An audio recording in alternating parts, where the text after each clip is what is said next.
الحمد لله رب العالمين والصلاة والسلام على خاتم الأنبياء والمرسلين سيدنا محمد وعلى آله وصحبه أجمعين وخلفاء الراشدين المهديين ومن تبعهم بإحسان إلى يوم الدين. أعوذ بالله من الشيطان الرجيم.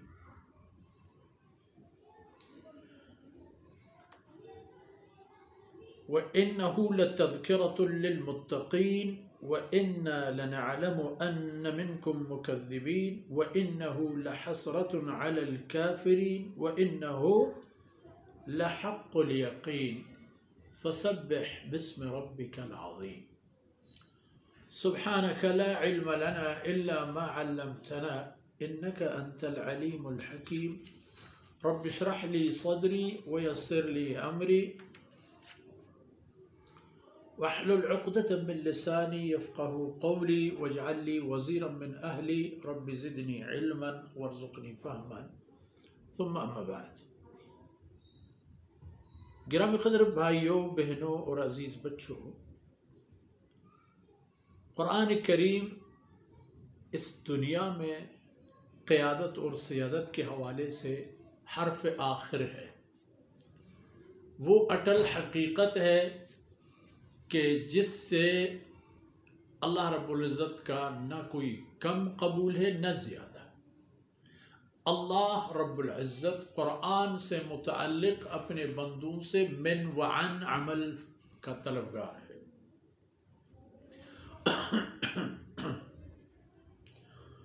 اور اللہ رب العزت نے سعادت دنیا و عقبہ اس کے ساتھ مشروط کر دی ہے. اب احوال قیامت یا احوال قیامت ہولناکیاں حالات تمام زیر بحث آ گئے.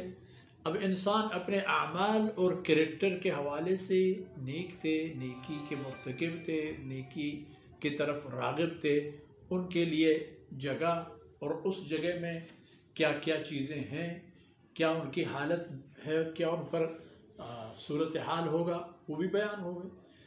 اور جو لوگ اللہ رب العزت کے رستوں سے ہٹ کر چلتے ہیں اور اللہ رب العزت کی فرمودات کو خاطر میں نہیں لاتے ہیں، قرآن جو اللہ رب العزت کا حکم نامہ ہے، جو اللہ رب العزت نے انسانیت کی صلاح و فلاح کے لیے نازل فرمایا ہے، اور دنیا بھی اس بات کو مانتی نہیں کہ کوئی مشنری آپ کے پاس آئے مگر اس کے ساتھ ایک کتابچہ نہ ہو، ایک لٹریچر نہ ہو، چھوٹا سا ایک بک نہ ہو.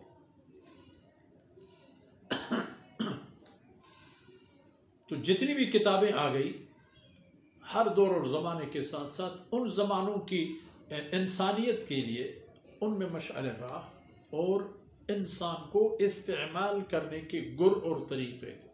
انسان اپنے آپ کو خود استعمال کرتا ہے، یہی تو مسئلہ ہے. یہی خوبی بھی ہے اور یہی خرابی بھی ہے. انسان اپنے آپ کو خود استعمال کرتا ہے.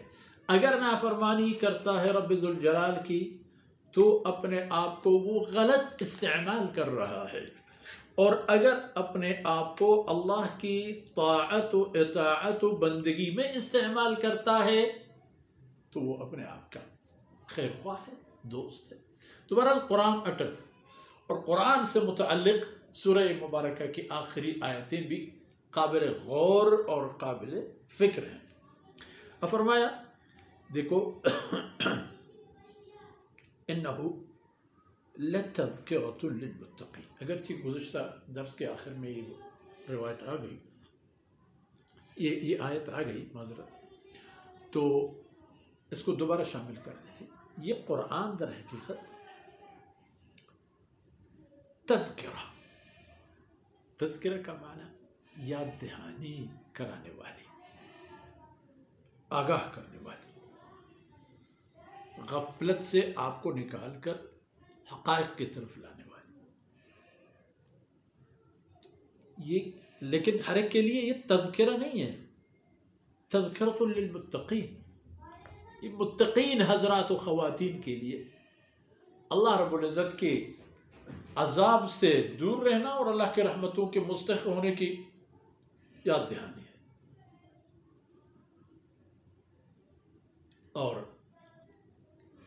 اس سے وہ لوگ مستفید ہوں گے دنیا میں بھی اور آخرت میں بھی۔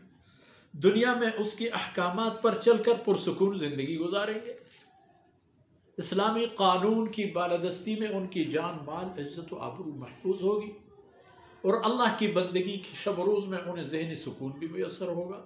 مرنے سے پہلے وہ جنت میں جی رہے ہوں گے، اگر جنت نہ صحیح لیکن جنتی ماحول تو ان کو میسر ہوگا۔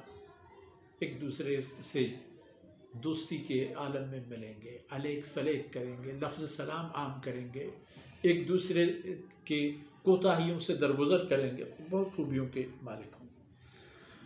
لیکن فرمایا وَإِنَّا لَنَعْلَمُ أَنَّ مِنْكُمْ مُكَذِّبِينَ، ہمیں یہ بھی پتہ ہے، اللہ فرماتے ہیں یہ بھی میں جانتا ہوں کہ تم لوگوں میں سے ایسے لوگ بھی ہیں اور ہوں گے، ظاہر ہوں گے، پھر ابھی تو ہیں اللہ کے علم میں، لیکن خلق خدا کے سامنے بھی ظاہر ہوں گے کہ وہ تو نعوذ باللہ اس قرآن کو جھٹلا رہے ہیں، یہ نعوذ باللہ جھوٹ ہے، یہ حقیقت جھوٹ اور غیر حقیقی چیزیں سچ۔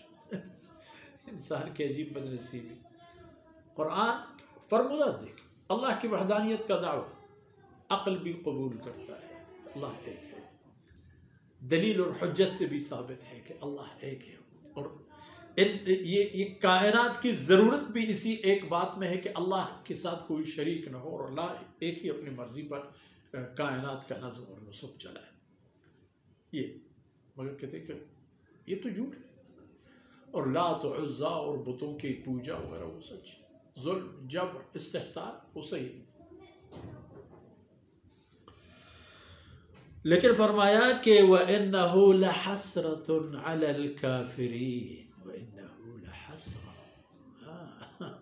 یہاں تو جھٹلاؤ گے نا، پھر کیا ہوگا؟ حسرہ۔ جو لوگ یہاں اللہ کے کلام کو جھٹلاتے ہیں، قبول نہیں کرتے ہیں، ان کے لیے یہی قرآن ہو جائے گا حسرت، افسوس کا مقام، افسوس کی صورتحال۔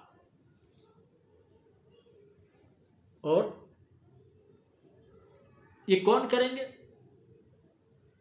حسرت علی الکافرین، وہ لوگ جو قرآن پر ایمان نہیں رکھتے، کفر کرتے ہیں اللہ کے فرمودات میں، لیکن وہ چاہے جو بھی کرے وَإِنَّهُ لَحَقُّ الْيَقِينِ، یہ قرآن وہ حق ہے، وہ ثابت حقیقت ہے کہ جو یقین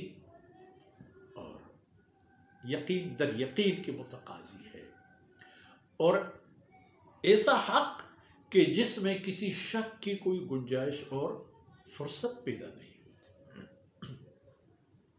یہ چند آیتیں آ گئی قرآن کریم کی عظمت اور اس کی اہمیت اور افادیت اور انسان کی قیادت کرنے والی صورتحال کی، کہ یہی قرآن آگے ہو اور آپ اس کے پیچھے رہیں تو مزہ ہو، اس کو نعوذ باللہ اگنور کرو گے، نظر انداز کرو گے تو پھر یہ تباہیاں آئیں گی۔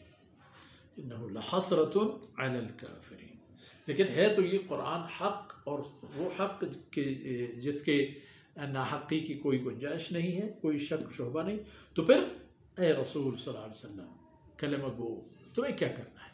فسبح فسبح فسبح، اپنے رب کی بے عیبی بیان کرتے پھرو، اللہ کی وحدانیت اور بے عیبی کا پرچار کرتے پھرو۔ فسبح باسم ربک الاعظم، اپنے رب عظیم کے نام کی پاکیزگی اور بے عیبی کا ڈنکا بجاتے پھرو۔ اور میں نے عرض کیا تھا ایک محفل میں، عظیم وہ ہستی کہ جس کے سامنے ہر گردن نیچے ہو، ہر گردن جھک جائے، اور وہ کبھی کسی کے سامنے نہ جھکے، اسے کہتے ہیں عظیم۔ اور یہ حقیقی طور پر یہ صفت صرف اللہ کے لیے، نام کے طور پر ہم بہت سارے لوگوں کو عظیم بھی کہتے ہیں، ہمارے لوگوں میں ایسے بہت ساروں کے نام عظیم ہے، محمد عظیم، عبد العظیم، تو صرف ایک نام ہے، نسبت حقیقی عظیم اللہ کی ذات ہے اور اس کے علاوہ کوئی نہیں۔ تو خلاصہ سورہ حاقہ کی چاہے ابتدائی آیت ہوں، درمیانی یا آخری، تمام توجہ اللہ کی وحدانیت اور مقصد زندگی پانا اور آخرت سے بے خبر نہ ہونا، کیونکہ آخرت میں اگر تباہی آئے گی پھر وہ تباہی تعمیر میں تبدیل نہیں ہوگی، اگر سعادت اخروی حاصل ہوگی تو پھر وہ بھی ہمیشگی ہوگی. اس لیے سوچ سمجھ کر قرآن کو، جو آخر میں قرآن کی عظمت کے بارے میں آیتیں آگے، تو اول اور آخر زندگی کے ہر قدم، ہر لمحہ اور موقع پر قرآن ہی کو اپنا لوگو بنا لو، آرگن بنا دو، مقصد بنا دو، ترجمان بنا دو، اس کے مطابق چلو، اس کے احکامات زندہ کرو، اس کے خادم بنو، اس کو پھیلاؤ، اس کے ذریعے سے دنیا کو روشن کرو، تو بات بنے گی دنیا میں بھی اور آخرت میں بھی.